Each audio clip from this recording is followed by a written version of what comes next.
শুনেন, সত্য কথা বলে না। বিডিআর বিদ্রোহে ৫৭ জন অফিসার হত্যার পরে এই মঈনুদ্দিন অফিসার অ্যাড্রেস করছিল ঢাকা ক্যান্টনমেন্টে। হাসিনা মতিয়া চৌধুরীরা এখানে উপস্থিত ছিল। সেখানে জুনিয়র অফিসাররা প্রতিবাদ করছিল। ৫০ জন অফিসারকে কোর্ট মার্শাল করে বিভিন্ন সাজা দিয়ে জেলখানায় পাঠাচ্ছে হাসিনা। বিএনপি এবং জামাত জোট সরকার ২০০১ থেকে ২০০৬ সাল পর্যন্ত যাদেরকে চাকরি দিয়েছিল এই সেনাবাহিনীতে ৪০০ অফিসারকে সে চাকরিচ্যুত করেছে, বাইর করে দিচ্ছে গান করে। এই সেনাবাহিনী থেকে বাইর করে দিচ্ছে ৪০০ অফিসার বাইর করে দিচ্ছে। প্রতিবাদ করে নাই এই সমস্ত জেনারেলরা, যারা এখন প্রতিবাদ করে সাংবাদিকদের সামনে এসে ন্যায্যতার কথা কয়, বিচারের কথা বলে। এরা হয়তো সেদিন এই ক্যান্টনমেন্টে ছিল, সেদিন তারা কেন প্রতিবাদ করে নাই? আজকে প্রশ্ন হইতে পারে না? তারা বলছে যে আয়নাঘর কে বানাইছে? হাসিনা বানাইছে। ভালো কথা, আয়নাঘর হাসিনা বানাইছে। আয়নাঘরের আলামত আপনি নষ্ট করলেন কে? যদি আপনার এই প্রশ্নটা করি জানাল সাহেব, এটা তো সিভিলিয়ান জায়গা না যে রবির বাড়ির ভিতরে আয়নাঘর, রবিরে হুয়া আলামত নষ্ট করে দেন। এটা তো ক্যান্টনমেন্ট। এটা তো কেউ ইচ্ছা করলে আলামত নষ্ট করতে পারবে না, কোনো সন্ত্রাসী যে এটা করতে পারবে না। আলামত আপনি হাসিনার কথাই বলছেন যে হাসিনা আয়নাঘর বানাইছে, তাহলে আপনি আলামত নষ্ট করলেন কেন? গুম খুনের আগে তো এই আলামত নষ্ট করার বিচার হওয়া উচিত। ১৫৩টা বিনা ভোটের এমপি, ওটাও বলেন ভাই। আমি এগুলি কোন নামের মধ্যে স্পিকারের সামনে সংসদে এক এমপি কয় এগুলি নিয়ে কথা কয়ে নিজের মান সম্মান আরাম মনে করি। এগুলি কি এমপি? আমি সে কথা যাইতে চাই না। আমি বলছি যে এই যে কাজল ভাই এখানে বসে আছে, 2টা গুম করছে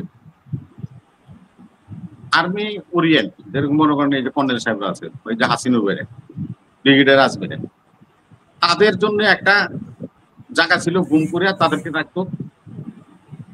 আরেকটা জায়গা হলো উত্তরাতে, যেটা র্যাবের হেডকোয়ার্টার, যেখানে নাকি এই কাজল বাইরে রাখছে।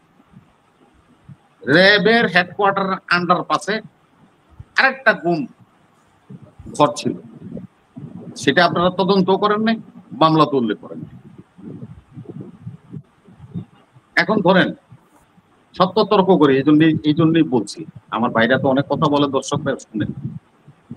শফিকুল ইসলাম কাজল বাইরে যে নাকি ময়লা পানি খাওয়াইছিল, সে অফিসার এখন আইসিটিতে আইসা বলতেছে যে আমি রাজসাক্ষী হব। রাজসাক্ষী কি হইলে সে বেঁচে গেল। সে জেনে যে ময়লা পানিটা ওনারা খাওয়াইছিল, এই শফিকুল ইসলাম কাজলকে মন থেকে ওই ক্ষমা করতে পারবে? আপনার এই পাওয়ার কে দিছে? রাজসাক্ষী কেন বানাইছেন? একজন পুলিশের প্রধান আইজি কর্মরত অবস্থায় ২৪০০ ছাত্র জনতা হত্যা করছে, তাকে আপনার রাজসাক্ষী বানাইতে পারেন?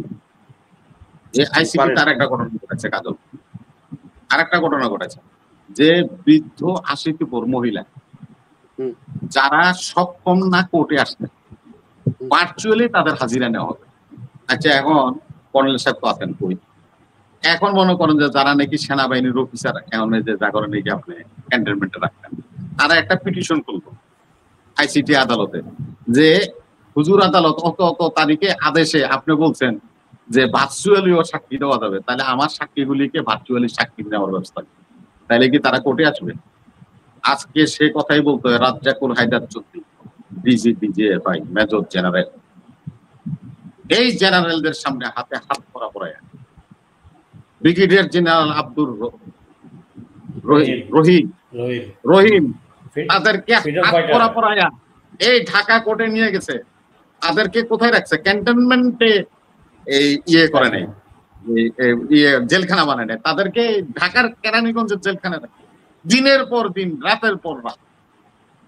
এই মিস্টার ওয়াকার, এই হাকিমুজ্জামান, বড় বড় কথা বলেন।